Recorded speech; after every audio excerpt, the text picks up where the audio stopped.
Hello and welcome to our first programmatic plenary. As you've heard, we are celebrating 10 years since the first International Fecal Sludge Management Conference and the beginnings of the FSM movement. Today we will look back at our origins and revisit the spark that lit the fire that drives us. You will notice that our distinguished panelists are all men. Yes, we have convened a panel, and we have done this intentionally. Very few women were in attendance at the first FSM conference. In fact, women comprise only about 25% of the attendance at FSM1. Gender equity in the sanitation sector is a theme we will discuss in depth at this conference. It is clear to see the South African roots of the FSM movement, and I'm not just saying that as a proud South African. In March 2011, a small but dedicated group of sanitation professionals convened in Durban for FSM1. There were about 150 attendees at that conference. Contrast that to 2019, where at FSM5, 1,300 delegates from 82 countries came together in Cape Town.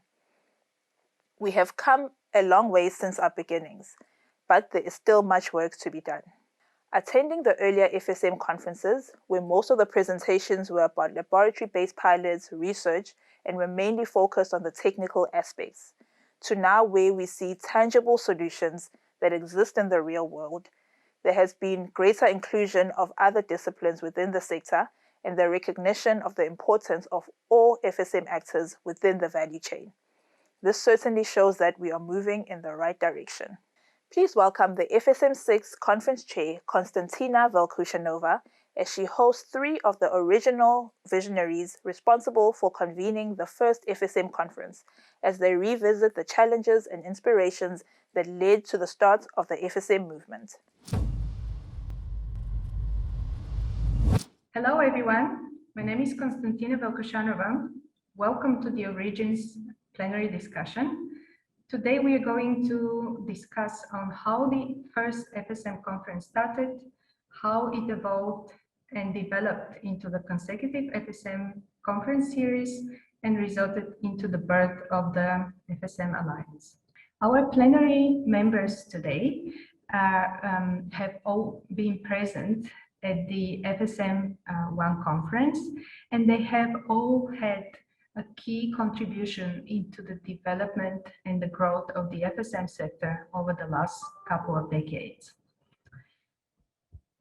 Without any further ado, I would like to introduce you to our plenary members. The first one is Mr. J Baguan. Jay is an executive manager of the key area of water use and waste management at the South African Water Research Commission, and had played a significant role in the sector.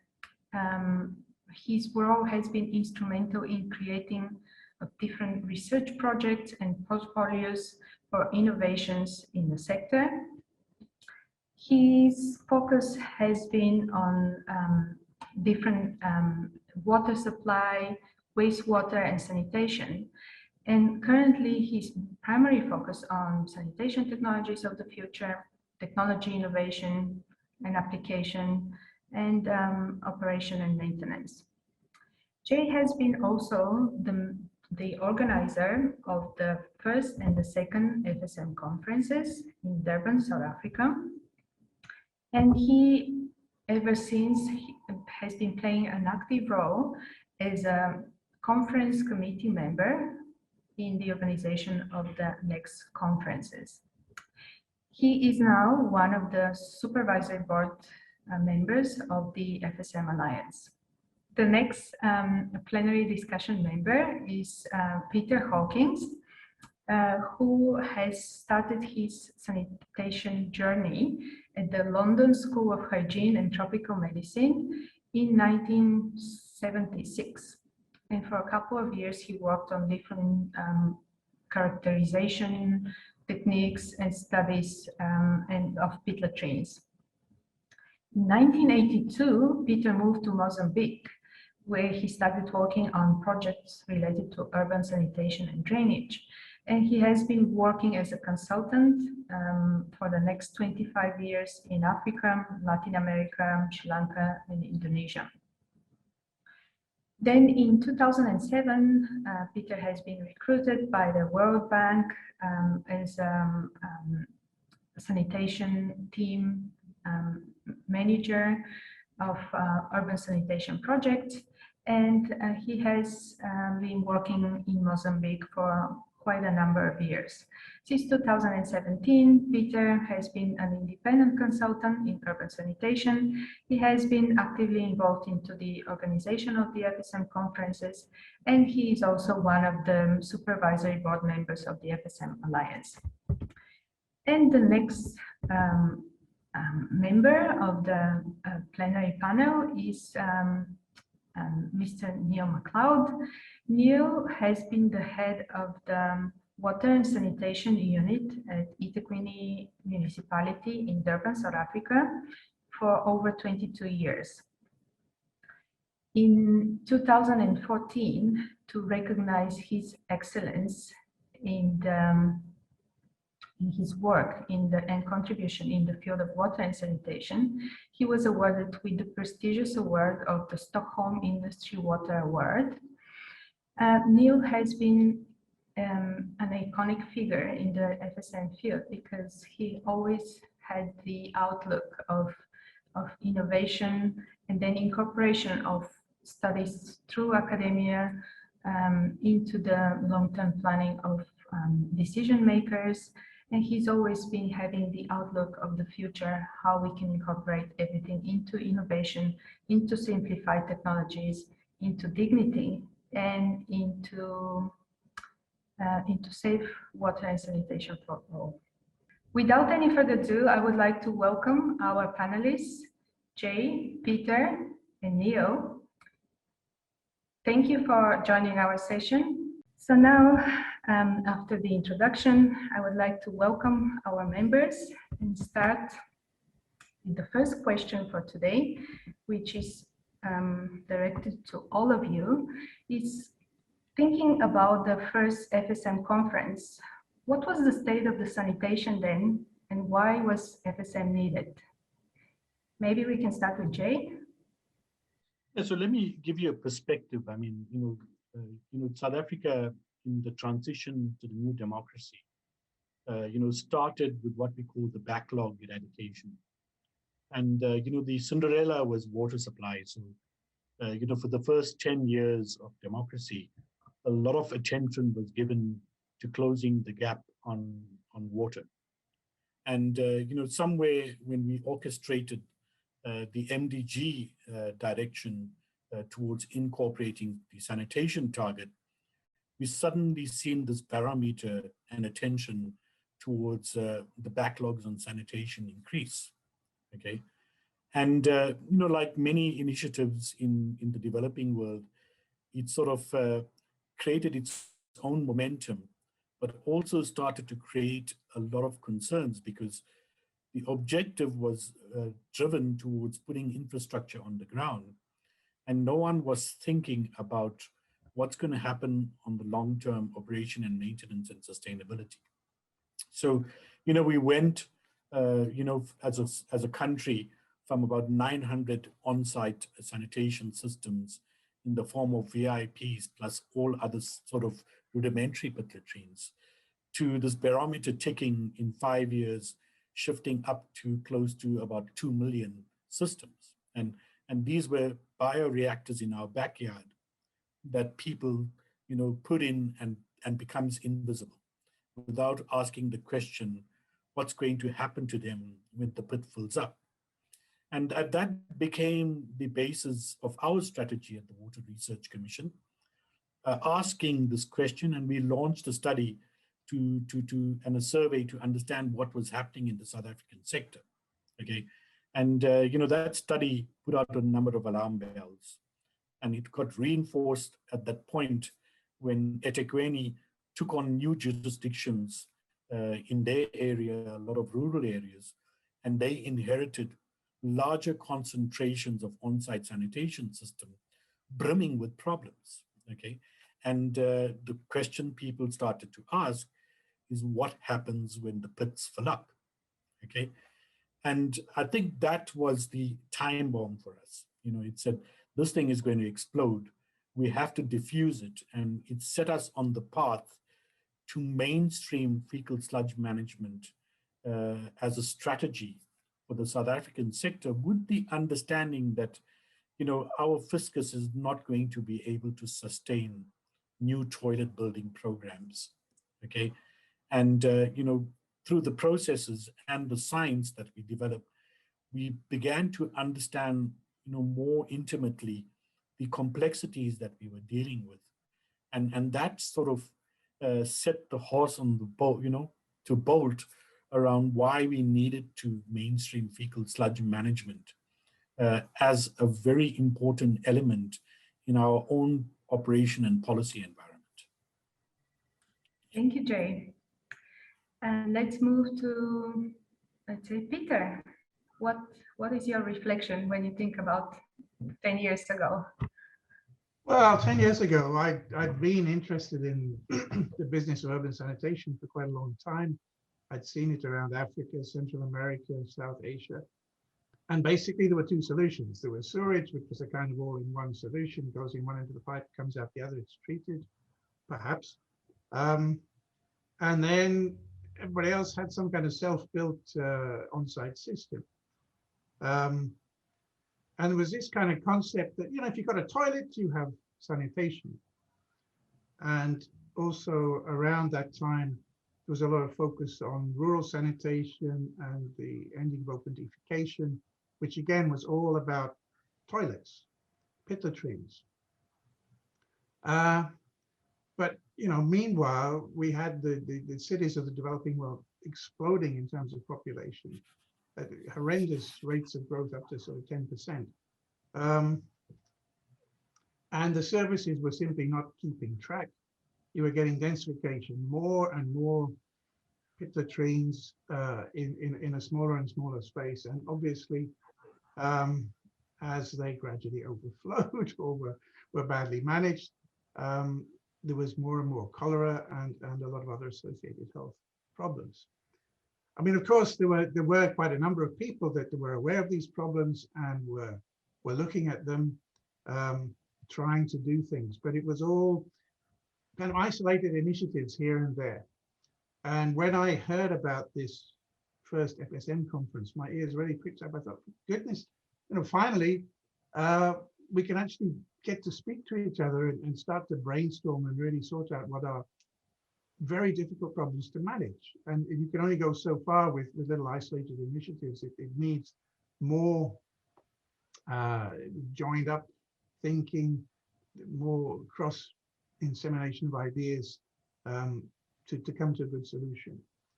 And so that's why I was very excited when FSM1 happened and why I booked my ticket as soon as I saw it. Thank you, Peter.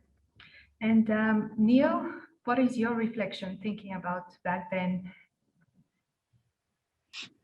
Well, back then, I think we were still all scratching to find solutions to the problem that Peter just spoke about, that you basically had two options as a domestic customer. You either had a flushing toilet or you had a pit in the ground, or you went in the bush, I suppose, was a third option. But that was all that was really available. And yet for us as a municipal public utility to provide pipe sanitation to everybody was just totally unaffordable. I think at that time it was like $4.5 billion to connect the unconnected compared to the 200 million it cost us to provide everybody with a urine diverting type toilet. So the cost drove us to realize we had to find other solutions. But the customers were telling us they don't like pits. They don't like looking down a hole in the ground and seeing what they've deposited there and smelling what they've deposited. And they wanted a clean place that was safe to use. And so we were scratching around to try and find alternative solutions.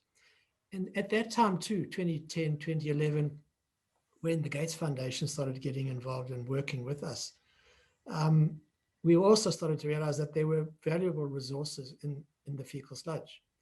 Until then, we'd always thought that fecal sludge was a terrible thing that you just kept as far away from you as possible. And so we were experimenting with ways to process those sludges, the LADEPA and the DWATS plants and all those things in Durban. I guess that's why Jay and the team, Chris Buckley and Dave Still, chose Durban as the first and the second site because there was actually something to look at the conference. But even then, we were still scratching and needed to find ways to process those wastes and process the fecal sludge. It's not like a centralized sewage works where you can get all the fecal sludge and process it. Here you had to collect it and transport it, and that was a huge problem to address.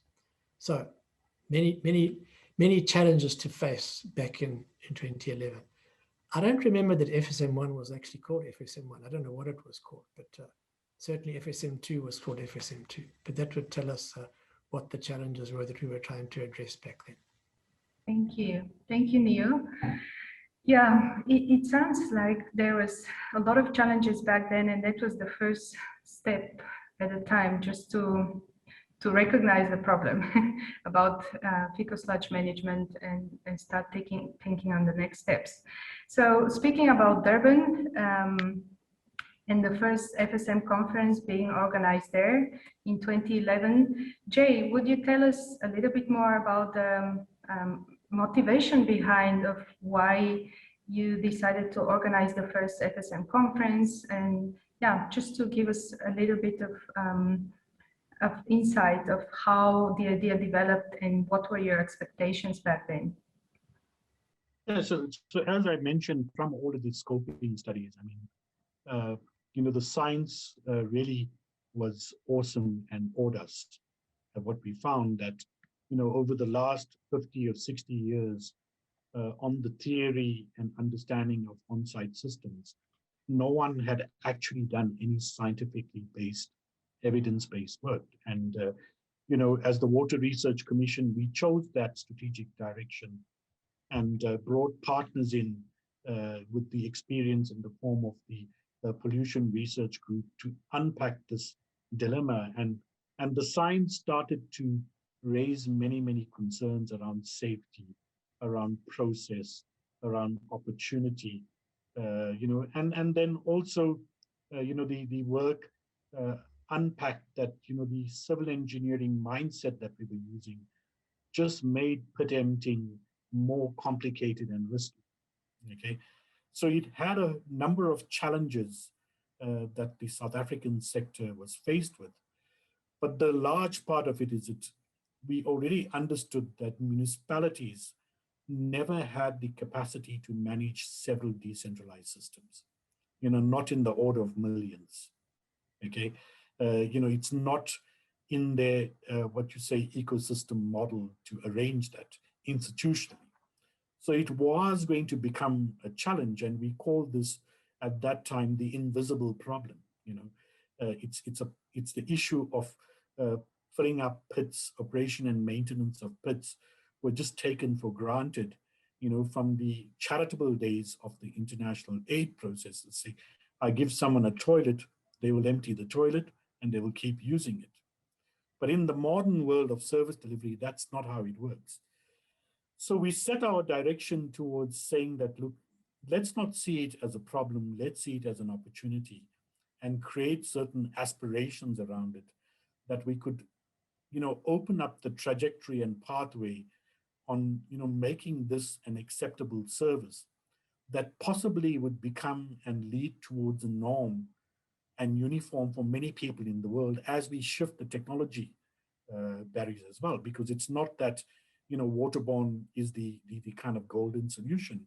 If I had a very useful service on a non-sewage on-site system, even a wealthy person would have taken that up. I mean, in the many developing countries, people that have flush systems actually have a decentralized management system which they pay for because there's no sewers. So it's all about the servicing and understanding the science and bringing that together. So, with that body of knowledge, we felt that, we don't have all the answers. There were pockets of work being done in EWAG and those places and AIT. So we said, look, if we want to accelerate our knowledge on the subject and move this sector, let us have this conference. And we, with the little amounts of money we had, we put together this initiative to also bring our own local authority and professionals together to start connecting with the science and the knowledge that has been generated, but also listen to the international experiences around, how they've been dealing with the issues of fecal sludge management. Until then, fecal sludge management was behind the veil of sanitation, okay? And, we chose the name so that it did not get conflated with sanitation. There was a very strategic reason, okay? At that time, we had this vision that, giving it another name would create a different trajectory, okay? That would create a different policy platform that would move this agenda around ensuring that the long-term business of managing on-site sanitation with what we have and what we would have in the future gets streamlined and more integrated in the management, regulatory, and decision systems of our current municipal and public frameworks.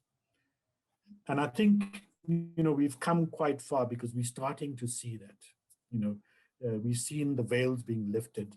We're seeing, the national and international policies beginning to recognize that what is there on offer is creating this new opportunity and pathway.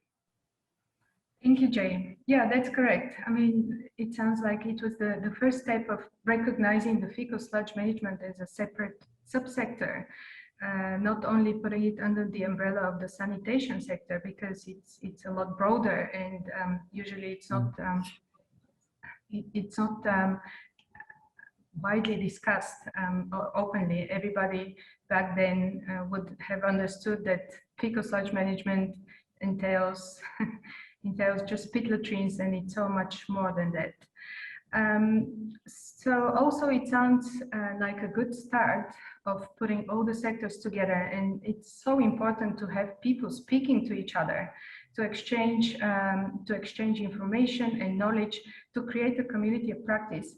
And another important part of what you're saying is creating this subsector actually resulted into the creation of the FSM Alliance.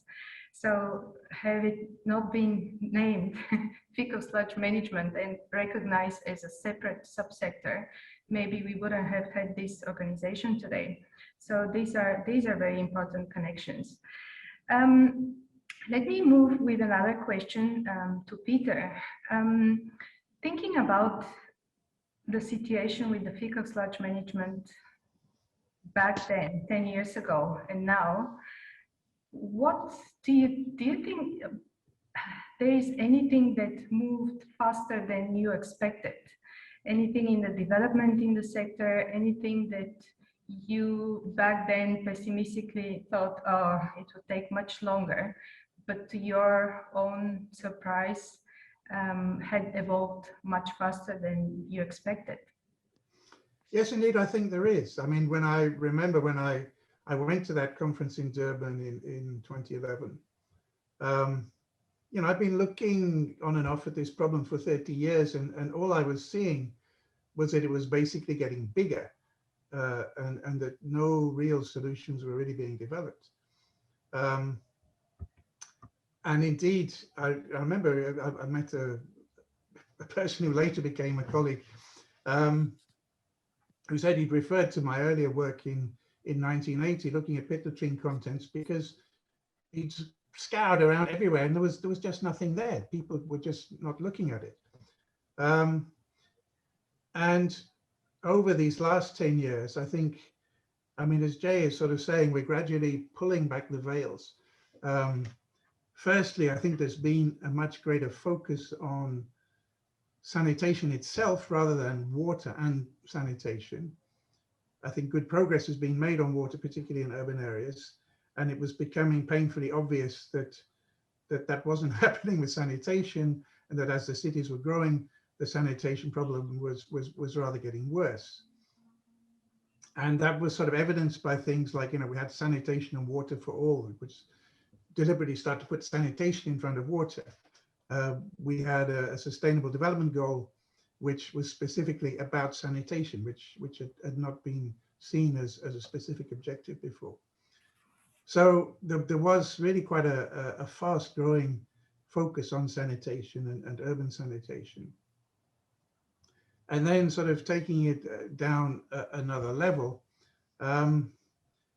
there's this concept of citywide inclusive sanitation, which started to develop. It came from various sources. Nobody invents a new idea by themselves. But these ideas gradually began to coalesce. And we were beginning to realize that if you have, like you have in a typical African city, perhaps where 10% is on sewage and 90% is not, if you sort out the sewage, you don't sort out the sanitation problem. And, even if the people in the sewage part are living in nice houses and nice offices, there's a lot of people coming from places with poorly functioning toilets that work in those places. And you have to see that the unit of sanitation is a city. You can't just have sanitation in part of the city, because then just the rest overflows into the part where you have sanitation. So this idea of citywide sanitation that includes everybody, includes the rich, the poor, the commercial sector, the domestic sector. And this, I think it really quite radically changed the thinking. And we are now seeing, big agencies, the World Bank, the Asian Development Bank, the African Development Bank, and so on, and increasingly individual governments starting to take up this idea that you have to approach sanitation in a much more holistic manner. And if you do that, then you can't dodge this huge elephant in the room, which is fecal sludge management. It's going to take many years to upgrade sanitation. It's a very expensive business. So we've got to be doing the best we can as we go along. And one of the most apparently cost-effective ways of doing that is to clean up the whole fecal sludge management chain. And people have realized this, and so FSM has become a specific issue. And it's not only about health; it's about dignity and the fact that we have so many manual pit emptying going on all around the world, which is very degrading and unhygienic, and needs. If we can send people to the moon, why can't we empty pits? I mean, come on. So this agenda has really developed and gained profile much more quickly than I had ever imagined. And as a result of that, I think also there's a lot of resources out there. 10 years ago, there was virtually nothing you could refer to. Now you can go onto the internet and there are online resources right, left, and center, lots of case studies and advice and tools. And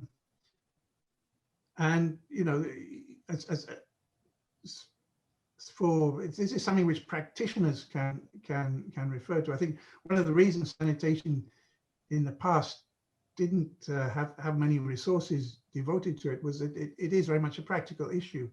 It's not something which academics write up about. It's something that hard-pressed people are doing on the front line, and those sort of people don't write things up and produce videos and so on.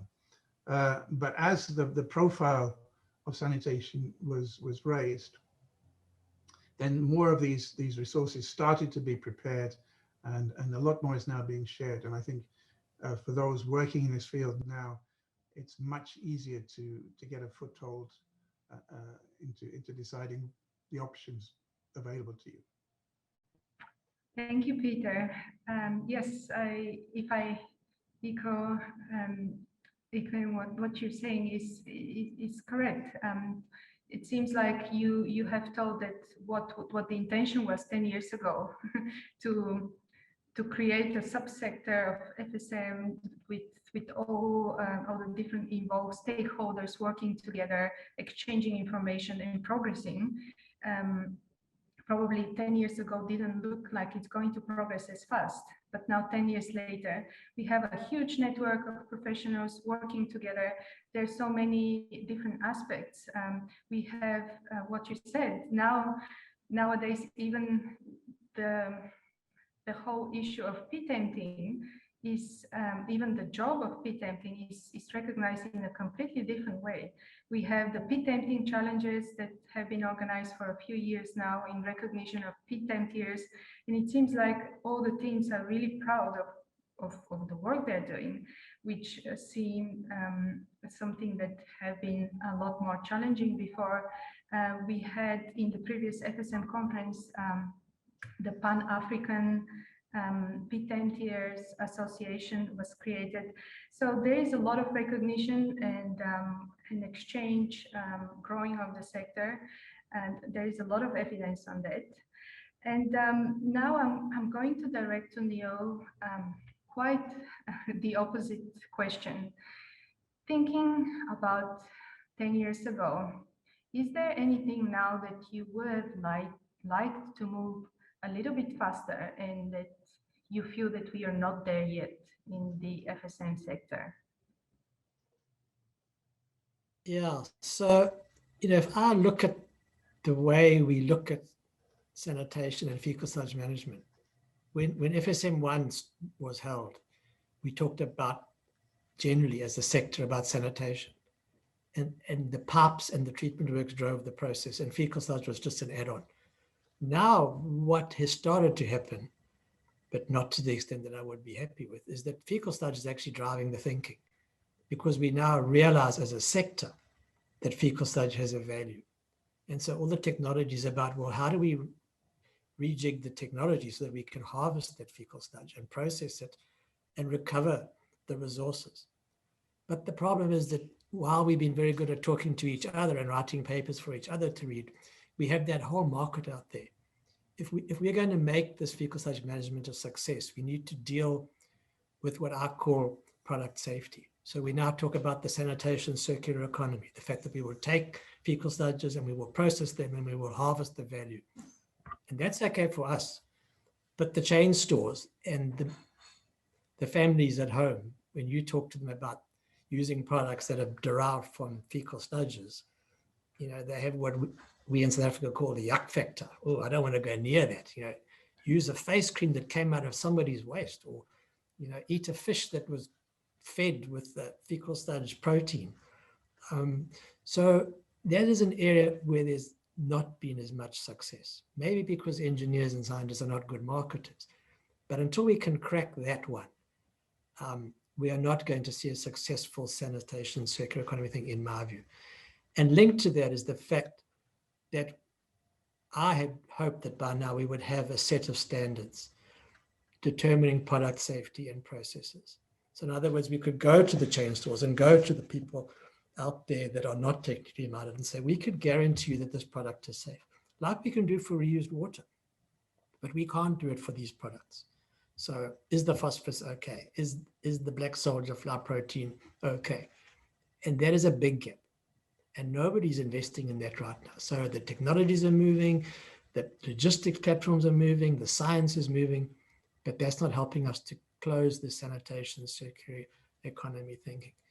That's the one thing. The other thing is that my dream in 2010, when we went to the foundation, was to say, if we are going to be successful with decentralized sanitation, we need something that's the size of a washing machine at every house that's not on the grid, that can process the fecal sludges and recover the nutrients and the energy. The most recent back-end processes of fecal sludge fit in a 20-foot container. And so we haven't, at the rate we need to, been able to miniaturize. And that is the next big challenge. How do we take those 20-foot containers now and make that same process fit into a washing machine size device?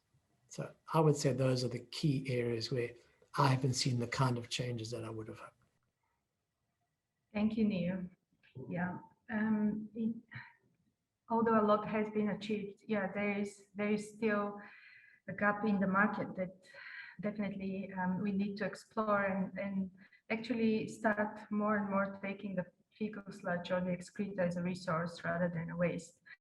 I know that this conversation has been going for a long time, and yeah, we need to focus on these particulars, and then also the technologies. Hopefully in the next couple of years, we could have these dream machines, almost like washing machines, where we can press a button and all of us would be able to install them in our homes, regardless where we are in the world. So this is a very good outlook. Yes, we see that a lot has been achieved from the first FSM conference. A lot has been done. Some of the aspects exceeded the expectations, and at the same time, we see that we have so much more work to do in order to achieve the Sustainable Development Goal 6. But then not only this, but to be able to achieve sustainable fecal sludge management. So just to conclude this session, I wanted to ask each one of you to share your insight or your message to what would the next 10 years look like to you? And do you have any particular messages to share to the next upcoming generation of young FSM practitioners? What would you like to tell them, and what would you like to see happening? I know that Neil touched a little bit on this, but it would be good to go through each one of you. So, Jay? Yeah, let me start. I mean, I'm a little bit more optimistic than Neil. What we've achieved in 10 years is very remarkable, by all standards. When you reflect back 10 years ago, there were just a handful of us, trying to sell this concept of fecal sludge management, okay? And today we have an acceleration of this whole industry. I mean, take for example, and it has a lot of parallels with, how the WRC operates. If you look back at its history, we did the same thing with biological nutrient removal. It was our contribution to mankind. And I think the fecal sludge management was a similar trajectory. I mean, we, offered it to the global community.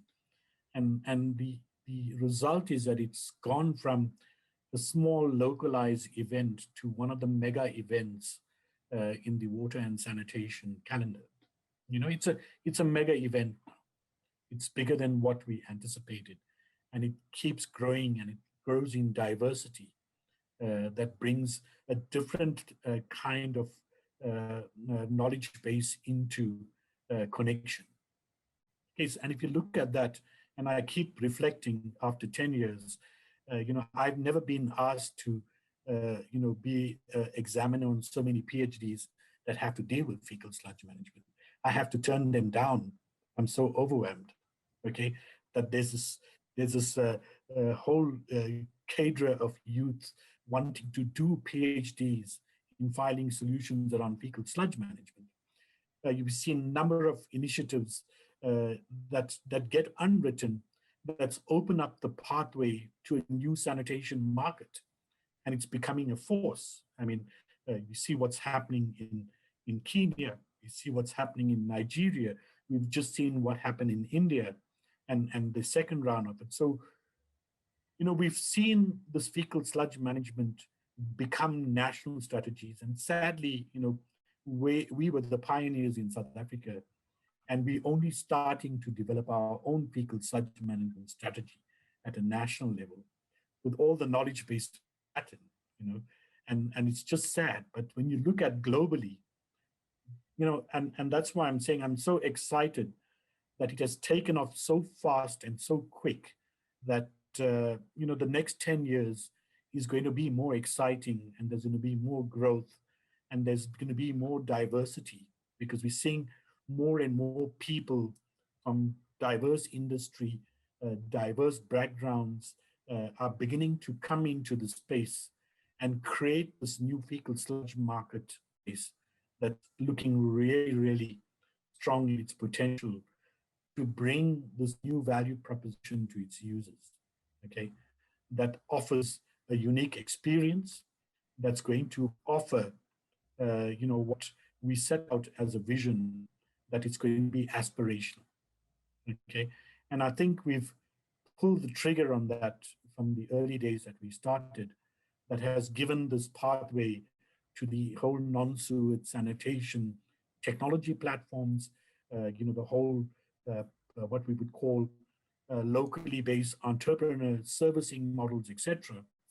That is beginning to change the behavior and mindsets of people that have initially thought that on-site sanitation, required emancipation, and we offering them this new experience that's going to change this into the future. And the net consequence, like Neil mentioned, it's now opening up opportunities for a circular economy, but it's also opening up opportunities to drive a whole industrial pathway that was never there in the first place. And that's what's exciting at the moment. Yeah, thanks. Thank you, Jay. Peter, what would be your message and what would you like to see happening in the future? Yeah, well, I mean, building on what Jay has said, indeed, there is a new marketplace, as he's put it, coming together with the recognition of the importance of fecal sludge management.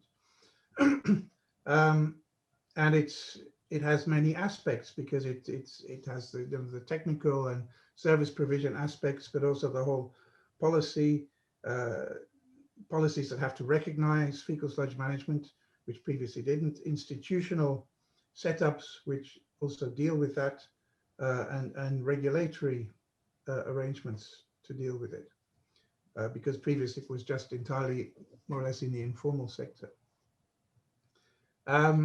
So there is a lot of work to be done with that, and there is a lot of impetus into having it done, because as I mentioned, the big multilateral development banks and other important actors are now really going forward with this idea of citywide inclusive sanitation.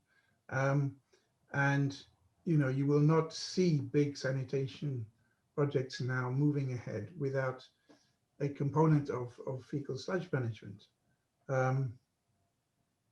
So in terms of the current generation of FSM practitioners, I think there are two main, but I mean also other, but two main areas of great potential.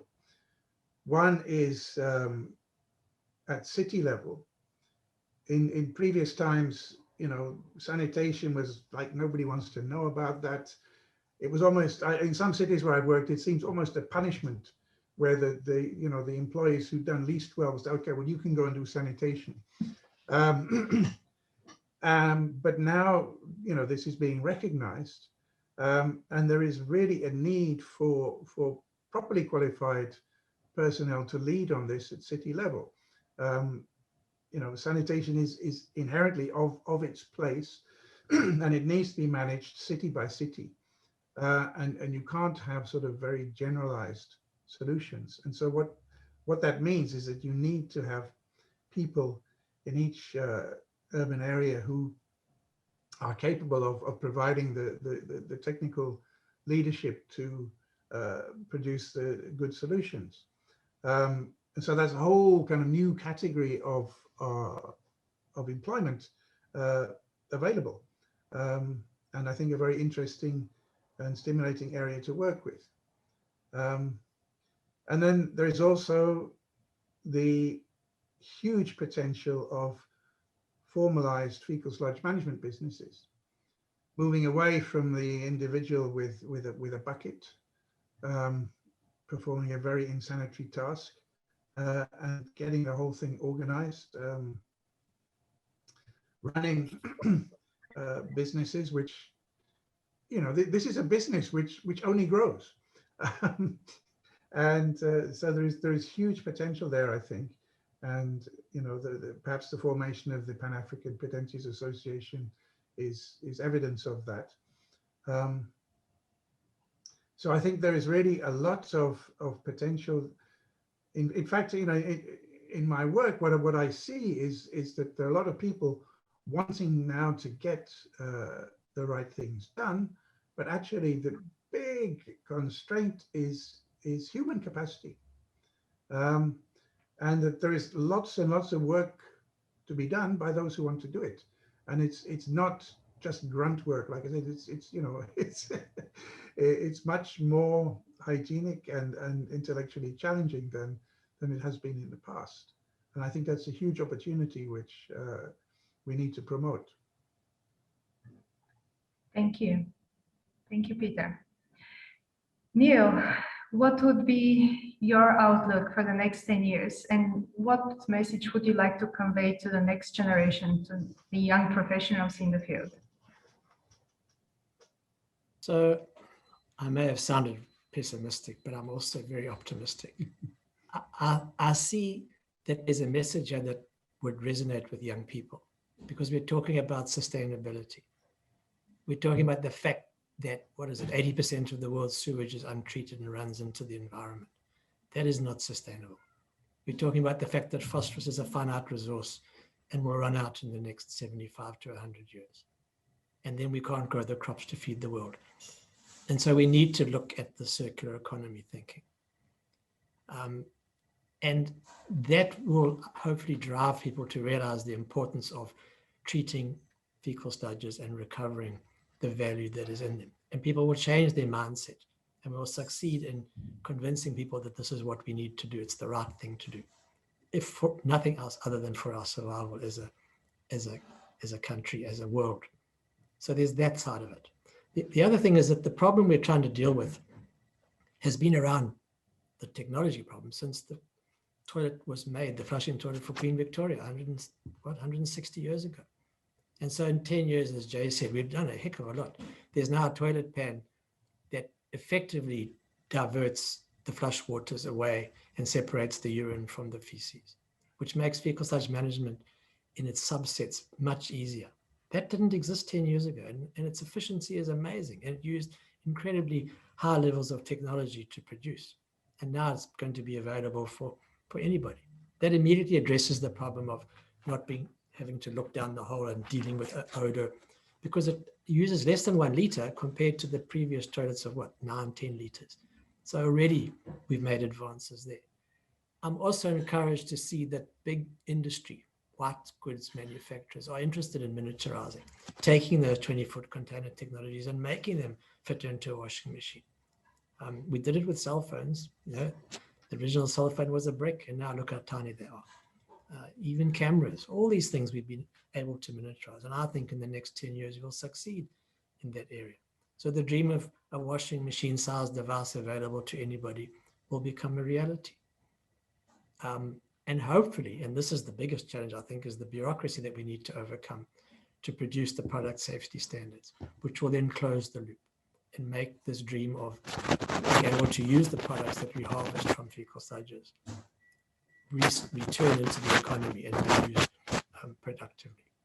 So yeah, I'm an optimist, and I think we've got to push this emotive side to young people. You're dealing about the sustainability of the world, ensuring our survival for more than 2 or 3 generations to come. Yeah, that would be my message. Thank you. Thank you very much, Neil. I think we had a great discussion here, and we are approaching the end of our plenary. So I just wanted to sum up the key points of the discussion, and I find it so exciting to chat to all of you, because it provides the full story, because we already said that the FSM sector has been a growing sector. And over the last year, we had different people joining from different fields: engineering, social science, economy, even medicine. It's a great way to present the entire picture of how everything started and how much has been achieved so far. We already said that before the first FSM conference, people were doing different bits and pieces, but not everyone was speaking together.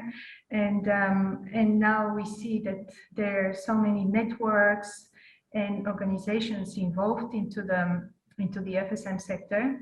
The other part is the recognition of the sector as a standalone sector, And what Peter said, it's very true.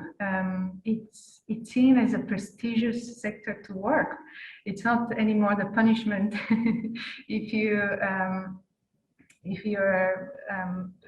not good at, or you've seen it as if you work there now, you are not recognized as an expert. It's being seen the other way around, and I see more and more young professionals that are really eager to work in the field of FSM, regardless of their origin and coming from different parts of the world. Everybody is pretty excited about the opportunities that this sector offers. The other important part was the creation of space for additional development of expertise. I mean, there are a lot of different educational programs at the moment that are offering different platforms for educational, academic, or short courses. But there is a lot of opportunity to upgrade the skills. That's something that was not so commonly available probably 10 years ago or even before that.